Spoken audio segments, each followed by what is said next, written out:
दोस्तों नमस्कार। Colonel Ajay CO Ajay astro money group first global astro finance digital channel से आपसे मुखातिब होता हूं। आज 28 फरवरी सन 2025 शुक्रवार। दोस्तों तिलहन यानी ऑयल सीड्स पर कंप्लीट चैनल, चाहे वो तिल हो, मूंगफली हो, सूरजमुखी हो, पाम हो, सोयाबीन हो, सरसों हो, कॉटन सीड ऑयल हो, इन सभी पर अपडेट देने वाला देश का पहला चैनल है। दोस्तों हमने हर संभव प्रयास किया है कि हर महत्वपूर्ण खबर आप तक पहुंचाई जाए, चाहे वो कैस्टर हो, ग्राउंडनट हो, सीसवन सीड हो, पाम हो। साथ साथ हमें बताते हुए बड़ा हर्ष और गर्व हो रहा है कि आज भारतीय अनुसंधान पद्धति का परचम पूरे विश्व में फहराया जा रहा है। आज चाहे वो ब्राज़ील हो, अर्जेंटीना हो, मलेशिया हो, सिंगापुर हो, अमेरिका हो, चाइना हो, पाकिस्तान हो, नेपाल, श्रीलंका, हमारे पड़ोसी मुल्क, सभी जगह भारतीय अनुसंधान पद्धति की पूछ परख हो रही है। कुछ सालों पहले तक जहां भारतीय अनुसंधान पद्धति की कोई बात नहीं करता था, आज सभी जगह से पूछ परख आ रही है। लगातार सब्सक्राइबर्स बढ़ रहे हैं और हमारी अनुसंधान पद्धति के लगातार कदरदान मिल रहे हैं। दोस्तों इसी दिन को देखने के लिए हमने ये चैनल स्थापित किया था। भारतीय अनुसंधान पद्धति जो कि एक समय विश्व में सर्वोत्तम मानी जाती थी, लेकिन विदेशी आक्रमणकारियों के लगातार हमले और प्रहारों से हमारा ज्ञान और विज्ञान दोनों छिन्न भिन्न हुआ और इसकी जगह अंधविश्वासों ने ले ली। अनुसंधान बिल्कुल समाप्त हो गया।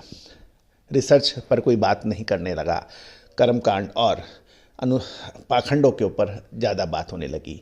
लेकिन हमने पिछले लगभग 25 सालों से लगातार इस बात को सिद्ध करने का प्रयास किया है कि भारतीय अनुसंधान पद्धति वैज्ञानिक पद्धति है। इसमें रिसर्च अनुसंधान वैसे ही होना चाहिए जैसा बाकी पद्धति में होता है, और यही वजह है कि आज इसका डंका सब जगह पहुंचने लगा है। आज के एपिसोड में हम चर्चा करेंगे कोरिया के तिल के टेंडर के बारे में और काले और सफ़ेद तिल की गर्मी की बिजाई के बारे में, स्टॉक के बारे में और कुछ महत्वपूर्ण खबरें जो आपके लिए फ़ायदेमंद साबित हो सकती है। साथ साथ हमारी अग्रिम रिसर्च रिपोर्ट सरसों, सोयाबीन, पाम तेल, सूरजमुखी तेल, इस पर भी प्राप्त कर सकते हैं। दोस्तों हमारे अग्रिम अनुमान सही साबित होते देखे गए हैं। जानिए रिपोर्ट विस्तार से।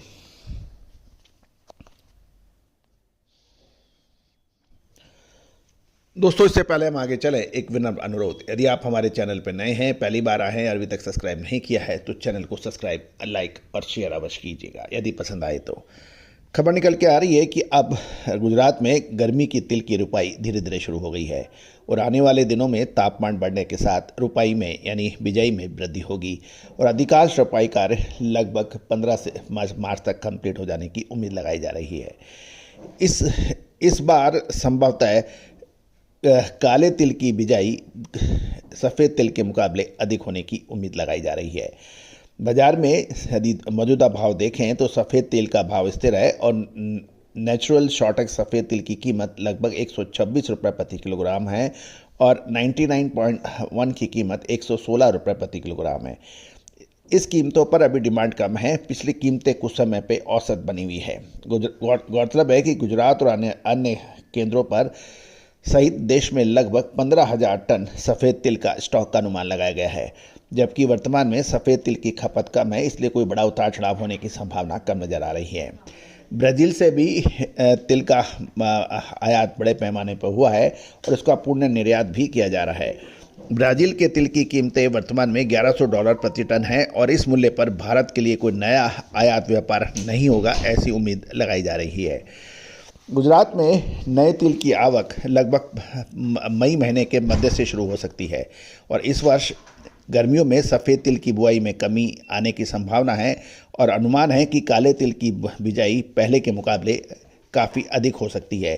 काले तिल की कीमत जेट ब्लैक के लिए 300 रुपये प्रति किलोग्राम है और सफ़ेद की कीमत उससे आधे से भी कम है। इसको देखते हुए काले तिल की बिजाई अधिक होना तय है। सफ़ेद तिल की खेती में कमी आएगी, इससे बीजों की मांग बहुत अधिक है। गौरतलब है कि गुजरात में गर्मी के तिल की फसल आमतौर पर 1.25 लाख टन की होती है और अन्य राज्य जैसे मध्य प्रदेश में 25,000 टन की एक छोटी फसल आती है। तो ग्रीष्मकालीन तिल की खेती मध्य प्रदेश के नीमच के इलाके में हमेशा मानी जाती है। अब दक्षिण कोरिया का लगभग 10,000 टन तिल के लिए टेंडर मार्च के महीने में खुलेगी और सफ़ेद तिल का बाजार इस बात पर निर्भर करेगा कि भारत को कितने ऑर्डर मिलते हैं और किस कीमत पर। दुबई में जहां गल्फ फूड है वहां भी सौराष्ट्र तिल के व्यापार अच्छे होने के समाचार हैं, जिससे कुछ भाव को समर्थन मिला है।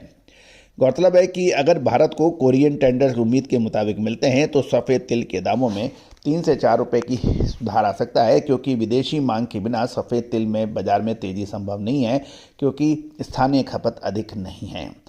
ये भी ध्यान देने वाली बात यह है कि काले तिल की जो आवक है वो अप्रैल महीने के मध्य से शुरू हो सकती है। नई फ्रेश जो फसल है गर्मी की, और मई में ये अपनी आवक चरम सीमा पर हो सकती है।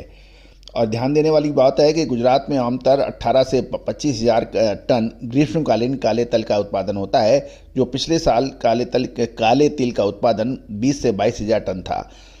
इस बार जिस प्रकार की बिजाई और का अनुमान लगाया जा रहा है, तो काले तिल की फसल में शानदार वृद्धि होने की उम्मीद लगाई जा रही है, क्योंकि किसानों के बीच काले तिल का आकर्षण बढ़ा है, क्योंकि काले तिल की कीमत सफ़ेद तिल की तुलना में डबल है। दोस्तों, अधिक जानकारियाँ विशेष रिसर्च रिपोर्ट के लिए आप संपर्क कर सकते हैं। All the very best, good luck, happy trading.